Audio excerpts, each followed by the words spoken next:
Assalamualaikum warahmatullahi wabarakatuh. Alhamdulillahi rabbil alamin. Iyyahu na'budu wa iyyahu nasta'in. Ashhadu an la ilaha illallah wahdahu la syarika lah. Wa ashhadu anna Muhammadan abduhu wa rasuluh. La nabiyya wa la rasula ba'dah. Allahumma salli wa sallim ala Muhammadin sallallahu alaihi wasallam wa ala alihi wa ashabihi wa man tabi'ahum bi ihsanin ila yaumiddin. Qala ta'ala fi kitabihil karim. A'udzu billahi minasy syaithanir rajim. Bismillahirrahmanirrahim. Ya ayyuhalladzina amanu ittaqullaha haqqa tuqatih wa la tamutunna illa wa antum muslimun. Wa qala aidan Ya ayyuhalladzina amanu ittaqullaha wal tanzur nafsum ma qaddamat lighad wattaqullaha innallaha khabirum bima ta'malun. Wa qala Rasulullah sallallahu alaihi wasallam ittaqillaha haitsu ma kunta wa atbi'is sayyi'atal hasanata tamhuha wa khaliqin nasa bihulukin hasan. Sadaqallahul azim wa sadaqa rasuluhun nabiyil karim. Bapak Ibu jamaah salat maghrib dan insyaallah nanti jamaah salat isya rahimakumullah. Dari waktu maghrib sampai ke isya pahalanya amat besar apabila Bapak Ibu mau menanti di masjid. Oleh sebab itu, mari kebaikan-kebaikan yang sudah kita ketahui, marilah kita laksanakan. Karena justru kebaikan-kebaikan itulah yang akan menghapus kesalahan-kesalahan yang sudah kita kerjakan. Sebagaimana dalam hadis tadi yang saya sampaikan, wa atbi'is sayyi'atal hasanata, dan ikutilah perbuatan-perbuatan yang sayyi'at, yang buruk, yang jelek, diikuti dengan perbuatan-perbuatan yang baik. Karena perbuatan yang baik itulah yang menjadi tamhuha, yang menghapus. Dan setelah itu ikutilah dengan khaliqin hasan, dengan akhlak yang baik. Bapak Ibu jamaah rahimakumullah, alhamdulillahirabbil alamin. Syukur kita panjatkan kehadirat Allah Subhanahu wa taala yang telah memberikan kepada kita semua kesehatan dan kesempatan. Yang kedua-duanya ini merupakan nikmat Allah yang besar. Namun banyak manusia yang melupakan nikmat itu. Sebagaimana Rasul mengatakan, nikmatani maghdubun fihima katsirum minan nas. Ada dua kenikmatan. Yang dua kenikmatan itu sering ditutup-tutupi oleh manusia, yang artinya banyak manusia yang tidak mensyukuri nikmat tersebut, yaitu nikmat as-sihah wal faragh. Nikmat sehat dan nikmat sempat. Saya ingin tanya kepada Bapak, pernahkah Bapak mensyukuri nikmat mata yang diberikan oleh Allah? Pak, pernah? Alhamdulillah saya matanya sehat.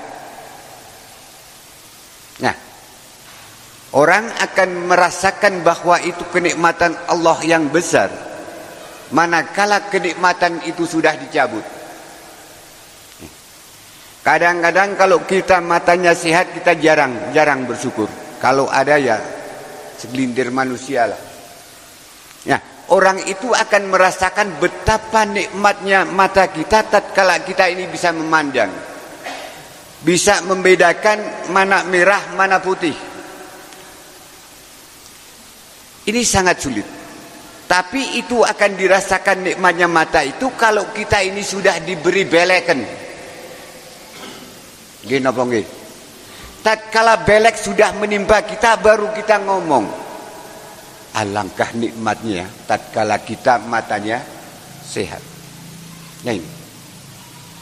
Maka mari kita belajar, kita berusaha. Segala nikmat pemberian Allah berupa apapun, kalau itu dirasakan nikmat, ini yang patut kita syukuri. Dan ini adalah merupakan kehebatan bagi orang-orang yang beriman. Tatkala diberi nikmat dia bersyukur, tatkala ditimpa musibah dia bersabar. Ini orang mukmin. Kita berada dalam agama Islam sudah sekian lama. Dan kita sudah banyak mengamalkan ajaran-ajaran agama. Mudah-mudahan, ini harapan kita, mudah-mudahan apa yang sudah kita amalkan, apa yang sudah kita kerjakan akan membawa kebaikan bagi kita. Maka dari itu pada kesempatan malam hari ini saya merupakan pengajian yang pertama ya. Lama saya enggak ngaji di sini kecuali hari Jumat. Kadang-kadang Jumat manis saya khutbah, terus pengajian ibu-ibu. Nah, pada malam hari ini saya ingin menyampaikan ya, kembali kepada tadi, kita sudah melaksanakan ajaran-ajaran Islam, ajaran-ajaran agama. Tapi justru kadang-kadang kita ini tidak tahu siapa sih orang-orang yang termasuk mendustakan agama.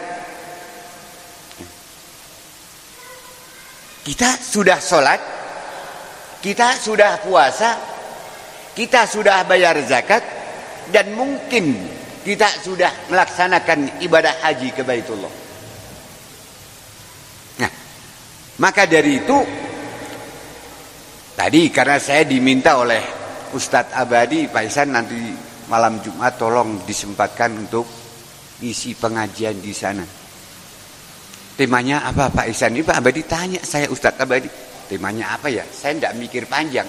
Udah saya nanti tak menyampaikan satu tema, kelompok-kelompok pendusta agama. Ya. Suratnya yang paling gampang, yang insya Allah semua ini yang hadir di sini sudah pada hafal. Makanya saya ngomong, kalau saya menyampaikan surat ayat yang bapak-bapak, ibu-ibu itu sudah hafal, ini kan paling gampang. Sudah hafal semuanya kan? Surat Al-Ma'un sudah hafal ya.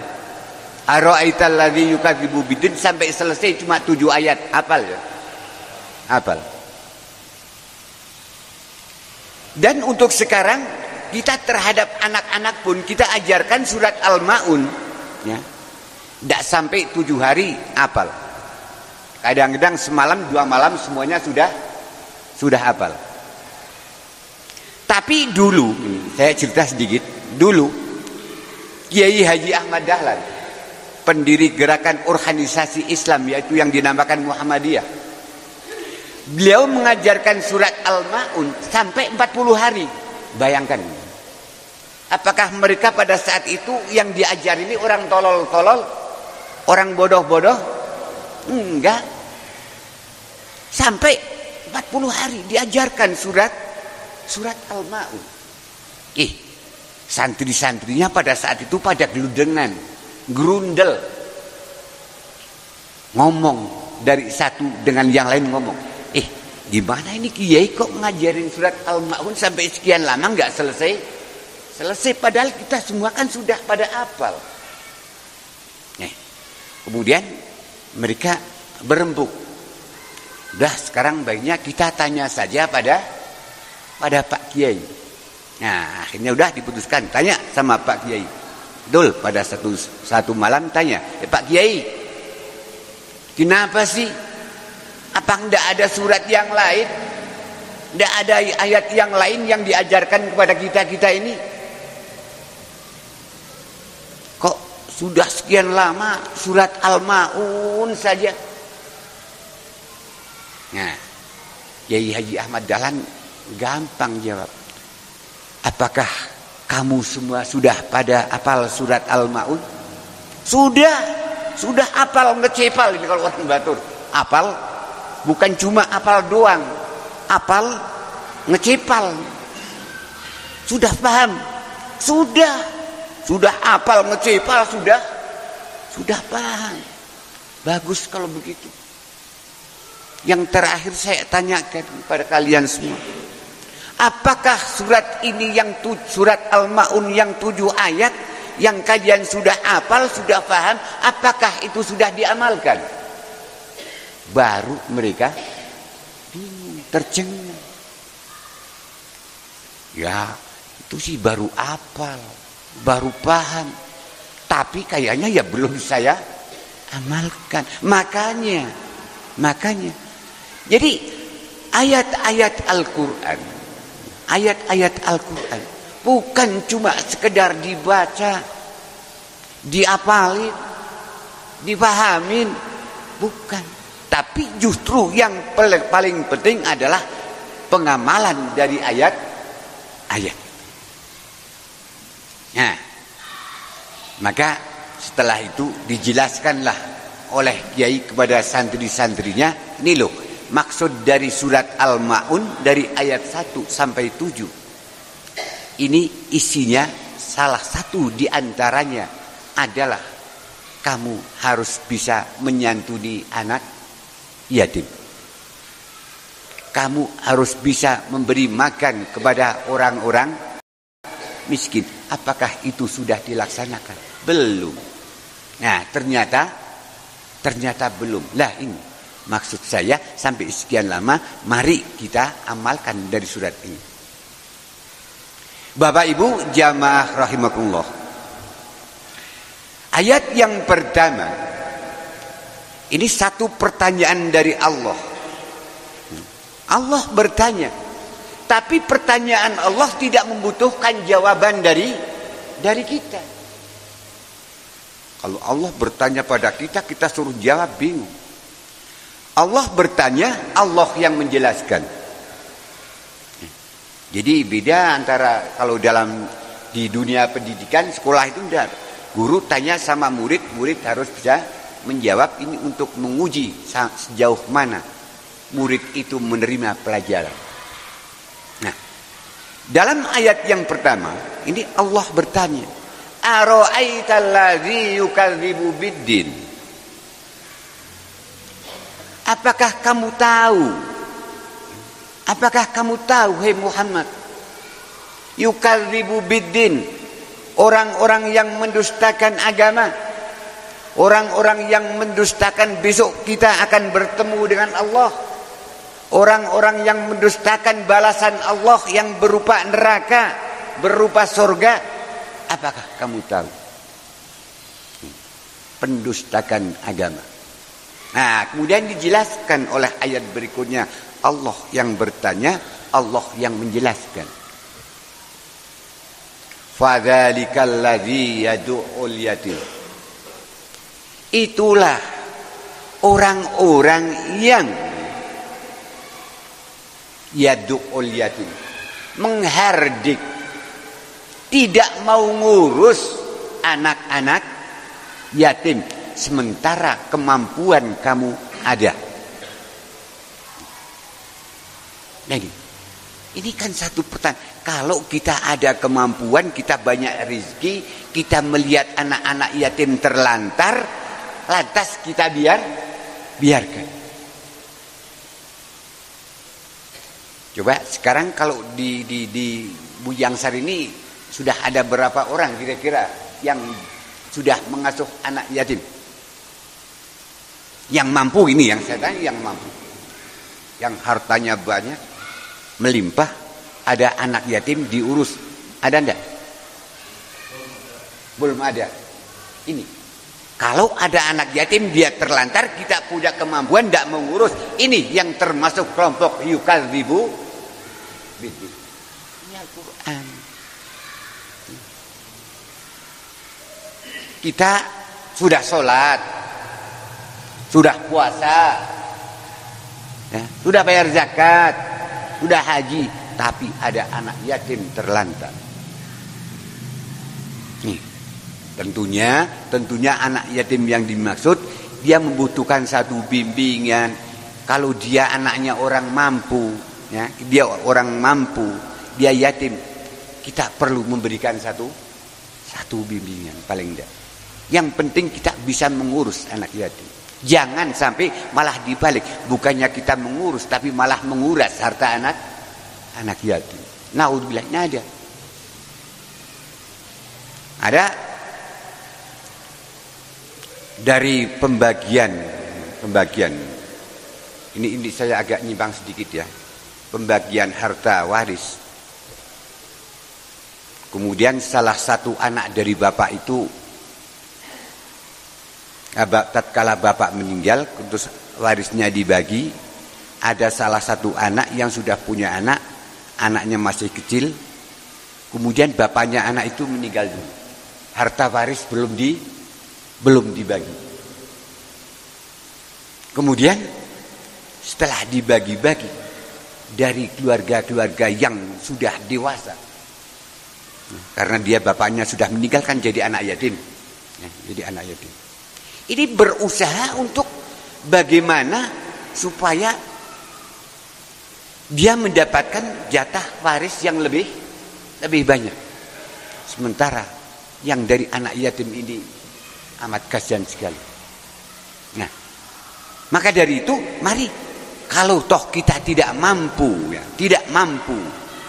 mengurus anak yatim, paling tidak kita jangan sampai ngurusui harta anak yatim. Ini ancamannya sangat-sangat berat kalau ada orang yang berani berbuat itu, makan harta anak yatim. Alladzina ya'kuluna amwalal yatima zulman innama ya'kuluna fi butunihim naro. Berani makan harta anak yatim, jaminannya adalah neraka. Nah, jadi kelompok-kelompok yang dia punya kemampuan untuk mengurus anak yatim, namun dia biarkan, dia tidak mau mengurus, ini termasuk kelompok yukadzibu biddin. Satu. Jadi ini dalam surat Al-Maun, ini yang termasuk pendusta agama. Dia beragama, tapi termasuk dia mendustakan agama Allah, mendustakan akan hari perjumpaan dengan Allah. Kita berdusta dengan bahwa besok ada balasan yang berupa surga, berupa neraka. Ini yang pertama, ini adalah orang yang menghardik, membiarkan, tidak mau mengurus anak yatim. Mudah-mudahan setelah ini kita tahu, kita ada kemampuan, syaratnya kita ada kemampuan, mari kita urus anak-anak yatim. Jadi ngurus anak yatim ini bukan cuma setahun sekali. Ibu-ibu ngurus anak yatim setahun sekali tatkala hari raya Idul Adha. Ini dibatur kayak gitu. Tatkala Idul Adha ini ada yatiman, mereka bagikan sembako. Jadi yang baik yang terus berjalan terus. Ini dikatakan oleh Rasul sallallahu alaihi wasallam bahwa sebaik-baik amal adalah satu amalan yang dilaksanakan secara terus-menerus walaupun sedikit. Ada wamuha wa in qalla. Nah, hikmah kebaikan balasan dari Allah Subhanahu wa taala terhadap orang-orang yang mau memelihara anak yatim, besok kita akan berjalan di alam akhirat besok dengan Rasulullah sallallahu alaihi wasallam bersama. Rasul mengatakan, ana wa kafilul yatim fil jannah hakadha. Besok aku, kata Rasulullah, dengan orang-orang yang mau memelihara, menyantuni anak-anak yatim, fil jannah hakadha, di surga begini. Ini Rasulullah menggambarkan dua jari ini dijajarkan. Jadi orang yang memelihara anak yatim dengan Rasulullah besok di surga bersama. Namun tatkala kita sudah berani membiarkan, menelantarkan anak-anak yatim, sedang di kita ini ada kemampuan, ini termasuk pendusta agama. Bapak Ibu jamaah rahimakumullah. Yang kedua, ini barangkali kalau ini 4 enggak nyampe ya, ini waktunya cuma sampai Isya ya Mas ya. Cuma sampai Isya. Ya mudah-mudahan nanti kalau ada kesempatan saya bisa datang lagi, syukur. Kalau tidak nanti dilanjutkan Ustaz Abadia gitu. Nah, gitu. Ini satu, pendusta agama. Dia beragama, dia menjalankan agama, tapi termasuk kelompok yang mendustakan agama. Yadu'ul yatim. Yang kedua, wala yahuddu ala ta'amil miskin. Yang kedua, orang itu enggan memberikan makanan kepada orang-orang miskin. Wala yahuddu ala ta'amil miskin. Di rumah kita serba ada. Jangankan kok makan, fasilitas apapun ada. Pokoknya dia orang yang serba ada. Tapi tetangga kurang makan, tidak ngurus. Seolah-olah malah tidak tahu. Malah kadang-kadang punya rasa sebel dengan orang miskin. Kebetulan rumahnya berdampingan.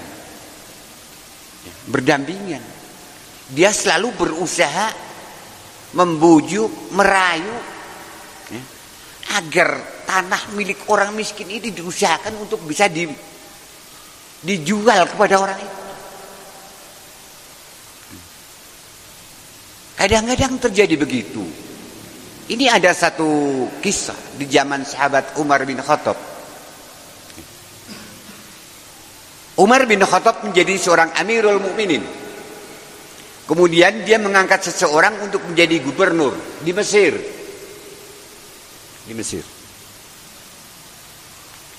Oleh gubernur yang ditugaskan oleh Umar bin Khattab, dia akan membangun masjid. Istimewa enggak bangun masjid? Istimewa enggak? Istimewa, bagus bangun masjid. Di samping masjid ada rumah reot, rumah yang hampir roboh, milik orang Yahudi, ya. Rumah itu milik orang Yahudi. Seorang gubernur mentang-mentang dia punya kuasa.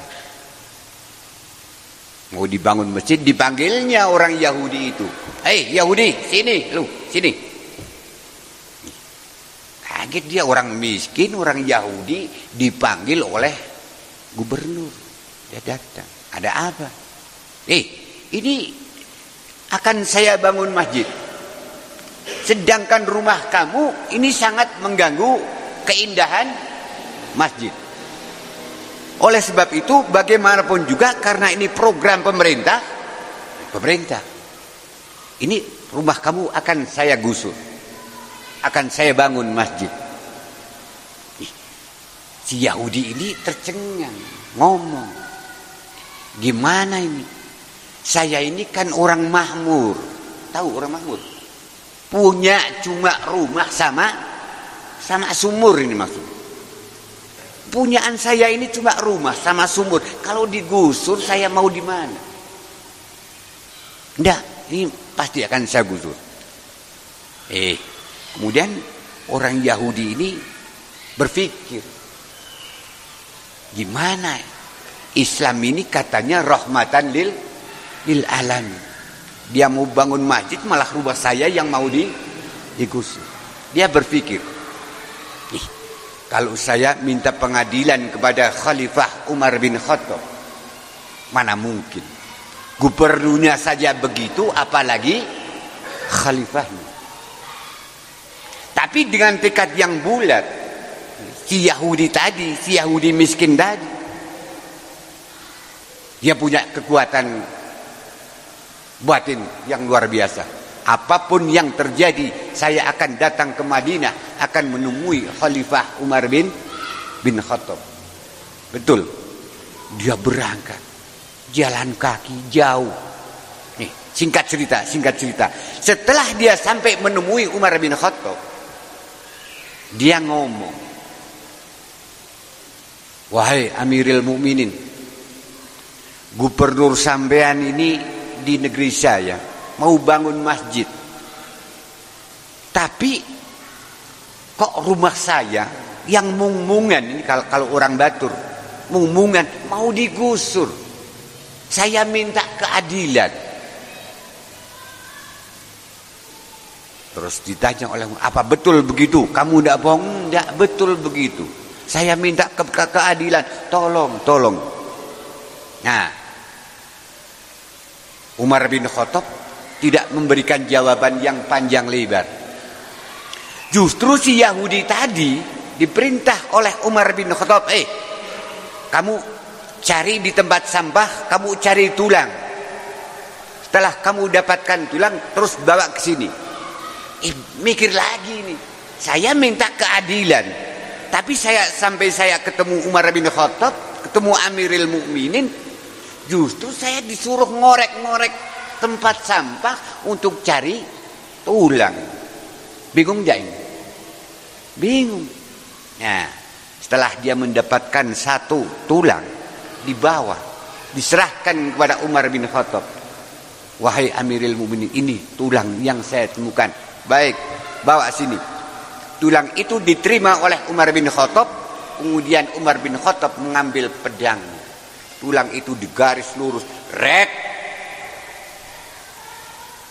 Udah, kamu pulang, ini tulang diserahkan kepada gubernur kamu. Gimana ini Amirul Mukminin, saya minta pengadilan malah dikasih tulang, digaret pakai pedang, suruh nyerahin. Ini. Setelah itu dia pulang, di sepanjang jalan dia cuma berpikir, apa ini?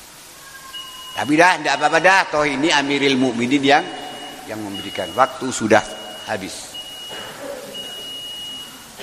Nah, singkat cerita. Nanti ini dua aja dulu ya. Setelah tulang itu diberikan kepada sang gubernur, diterima, dilihat, dia nangis. Gubernur itu nangis, minta maaf kepada si Yahudi yang miskin. Wahai saudaraku, ini dari Amirul Mukminin satu hentakan yang luar biasa. Saya berarti sudah melakukan satu kekhilafan yang menjerumus pada kesalahan. Ini tulang yang Anda bawa yang sudah diserahkan kepada saya. Ini menggambarkan bahwa dengan garis lurus ini adalah bahwa saya sebagai pemimpin harus bisa berbuat adil. Harus bisa berbuat tegak lurus. Ini Islam mengajarkan begitu. Kemudian tulang ini, bahwa kita semua pada akhirnya akan mati dan tinggal tulang belulang. Maka dari itu, wahai saudaraku, rumah kamu tidak jadi saya gusur, tapi justru nanti akan saya bangun yang lebih baik daripada itu. Inilah seorang yang kaya raya, seorang gubernur, ini mempunyai satu sifat akhlak yang betul-betul mempunyai rasa kasihan karena melakukan kesalahan, bahkan itu termasuk bukan orang Islam, termasuk terhadap orang Yahudi. Terus apa jawab Yahudi tadi? Wahai gubernurku, sekarang saya sudah tahu bahwa Islam itu adalah benar-benar rahmatan lil alamin. Maka dari itu, tanah rumah yang saya miliki walaupun tidak seberapa, saya serahkan kepada Anda untuk dibangun masjid, dan saya baiat, saya akan masuk Islam. Nah, maka dari itu mari kita terhadap orang-orang miskin ini kita harus senantiasa mempunyai rasa belas kasihan. Jangan sampai kita membiarkan kita kenyang, kita biarkan tetangga kita kelaparan. Jangan sampai itu terjadi. Kalau itu sampai terjadi, berarti itu adalah orang yang termasuk yukadzibu biddin, mendustakan agama.